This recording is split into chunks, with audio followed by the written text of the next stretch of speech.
اطلب العلم أخي فهو درب به نور به ترقى به تحيا عالما حرا فخور اطلب العلم أخي فهو درب. Kalau nama anak sebelumnya Abitus Suarez. Ana masuk Islam itu 2000 ketika masa zamanan Pak SBY, periode pertama 2006 lah, agama Kristen Katolik.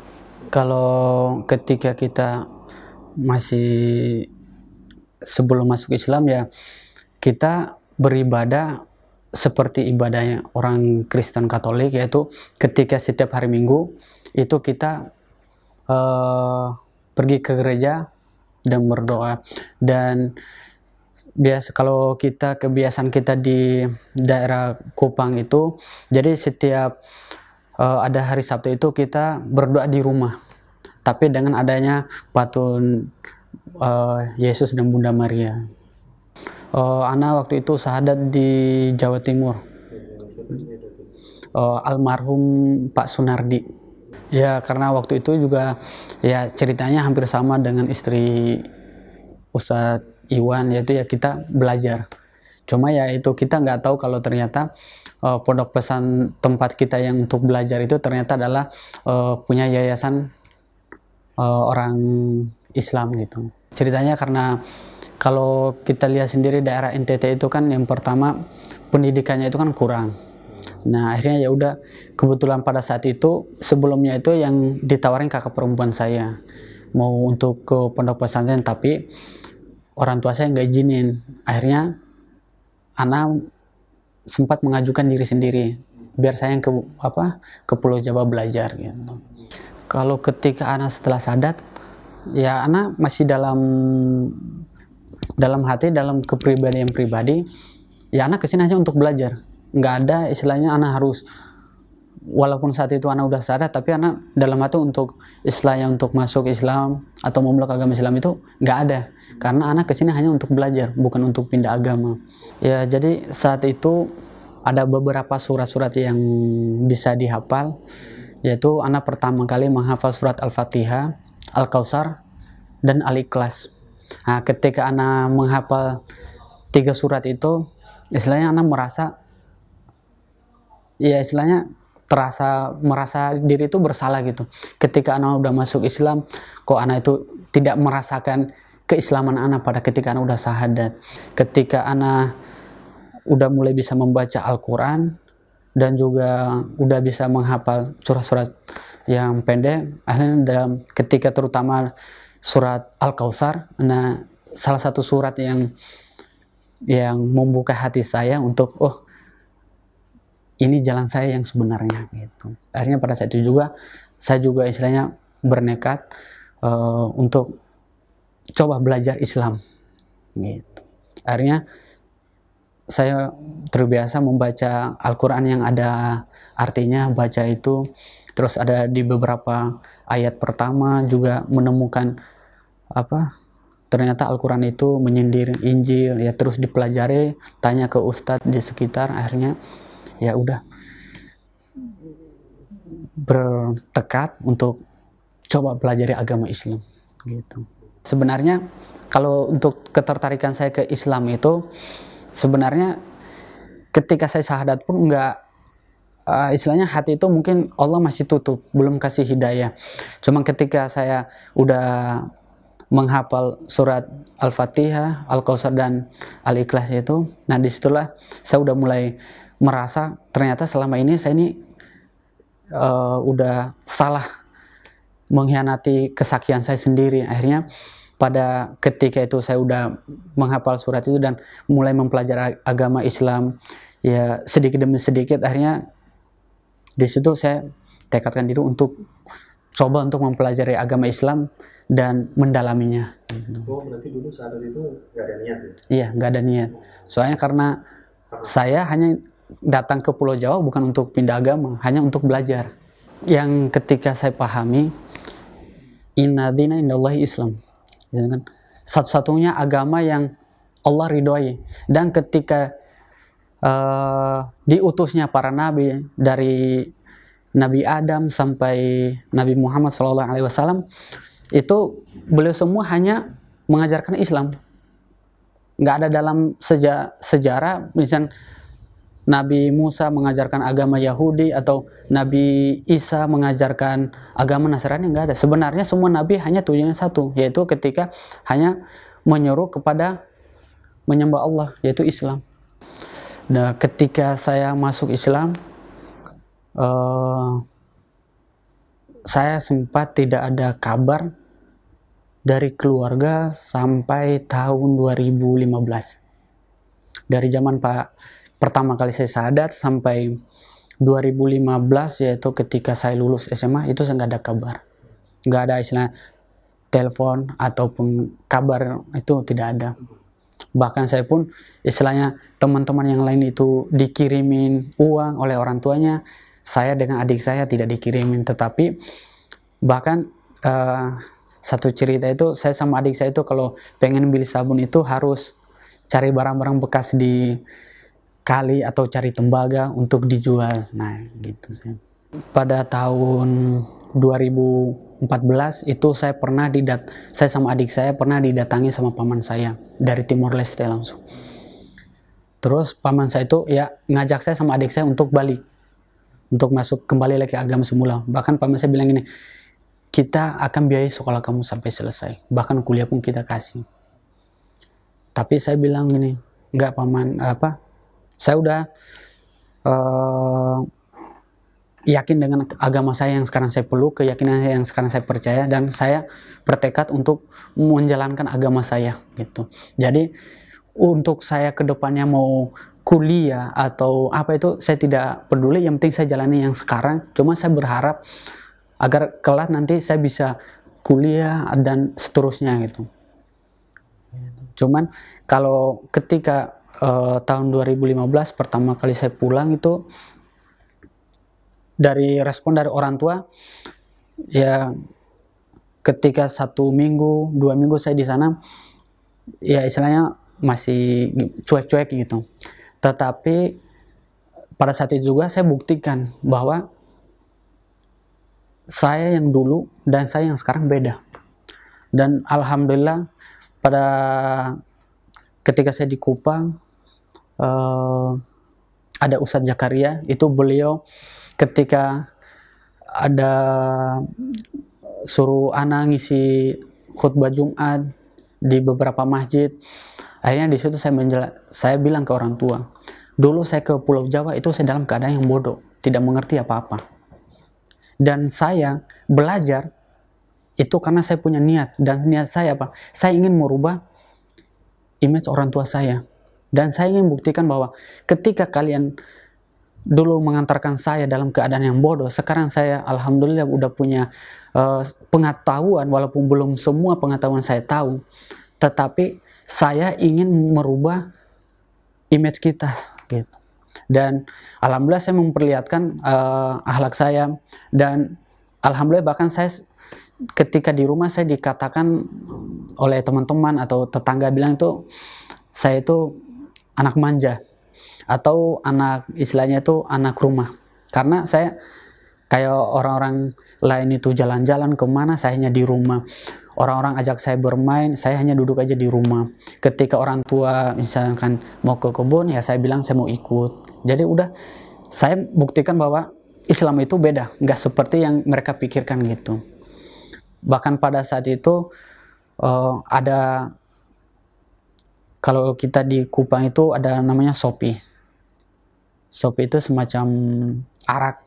Nah itu orang tua nawarin ke saya, bilang saya nggak minum Sopi, dan saya juga berbukti saya tidak merokok, tidak minum, dan tidak seperti yang mereka lihat di tempat di Kupang itu, di daerah sekitar.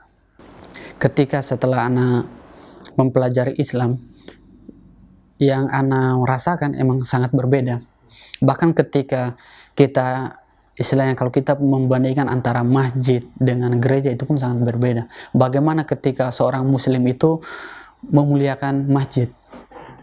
Ketika kita seorang muslim masuk masjid itu aja sampai-sampai kita itu harus suci dulu.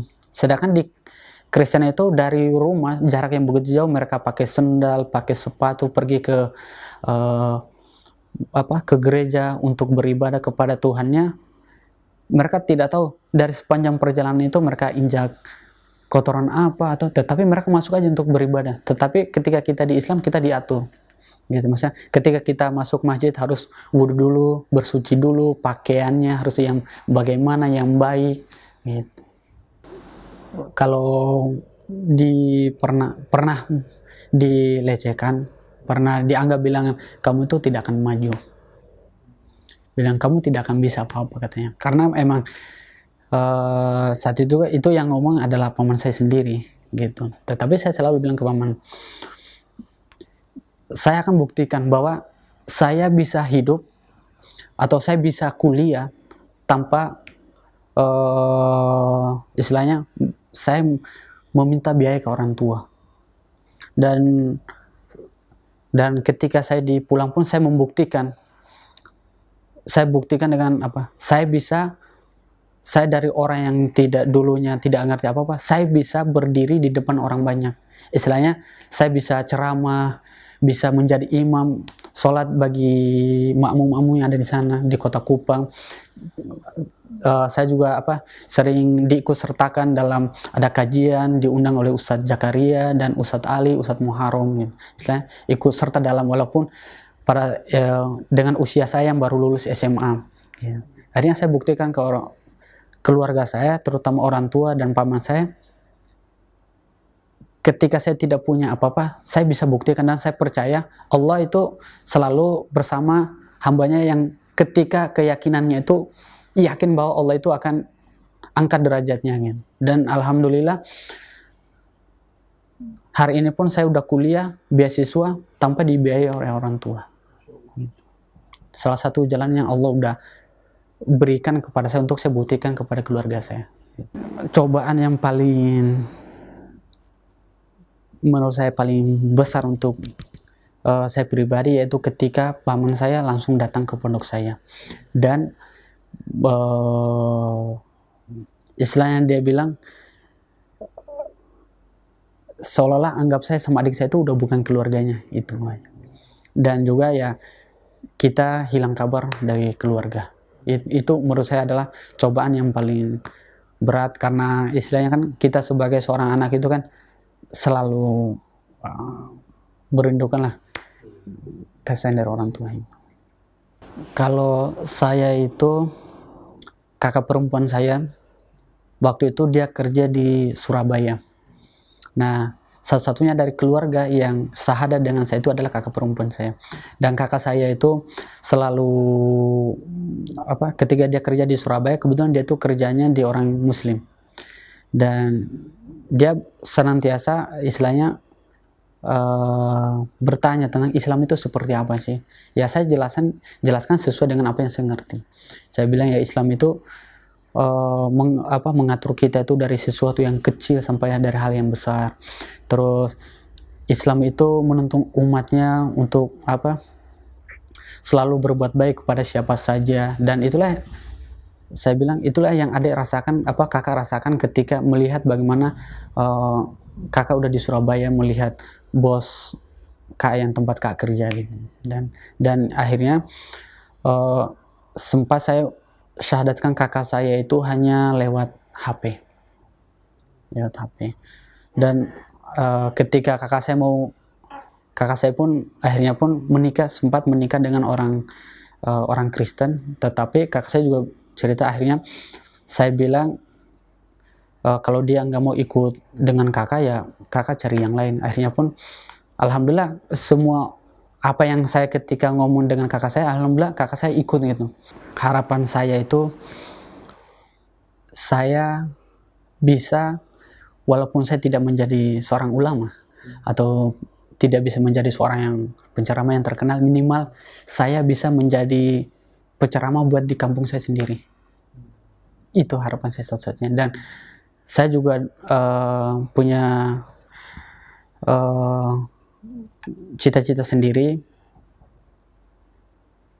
bisa mengajak kedua orang tua saya untuk masuk Islam gitu. Dan juga bisa mengajarkan Islam di tempat saya sendiri, yaitu di Kota Kupang. Yang ingin Ana sampaikan, Islam adalah agama rahmatan lil alamin. Islam tidak pernah melecehkan agama yang lain, dan Islam adalah satu-satunya agama yang tidak pernah melakukan kekerasan kepada umat agama yang lain. Islam selalu memberikan kebaikan, selalu menebarkan senyuman, selalu menebarkan cahaya kepada agama yang lain. Tetapi sadari bahwa ketika ada seseorang yang buat kesalahan, yang salah bukan agamanya, terutama agama Islam. Agama Islam tidak salah, dan agama Islam tidak pernah mengajarkan pemeluknya untuk melecehkan agama yang lain. Tetapi Islam selalu mendidik hambanya untuk senantiasa berbuat baik kepada sesama manusia. Kalau pesan saya untuk keluarga pribadi, sekarang saat ini kami udah Islam, kami anak udah Islam, tetapi kami merasa kebahagiaan kami itu masih sangat kurang. Kami ingin, terutama saya,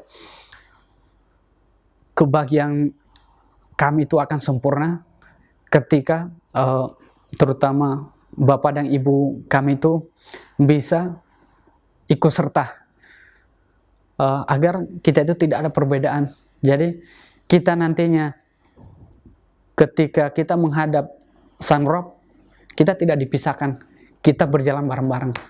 Begitu.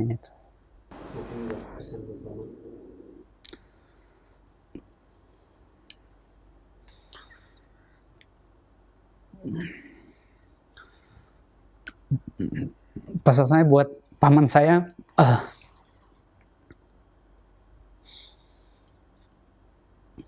walaupun sekarang paman Evaristo Suarez sudah tidak pernah menghubungi saya, sudah tidak peduli dengan saya, tetapi saya selalu berdoa buat paman agar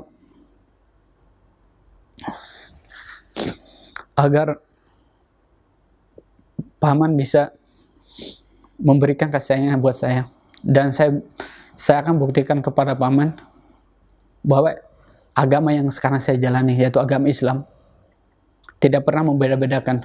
Dan saya akan selalu menghormati paman selayaknya adalah paman saya. Begitu. تحيا عالما حرا فخور اطلب العلم أخي فهو درب به نور به ترقى به تحيا عالما حرا فخور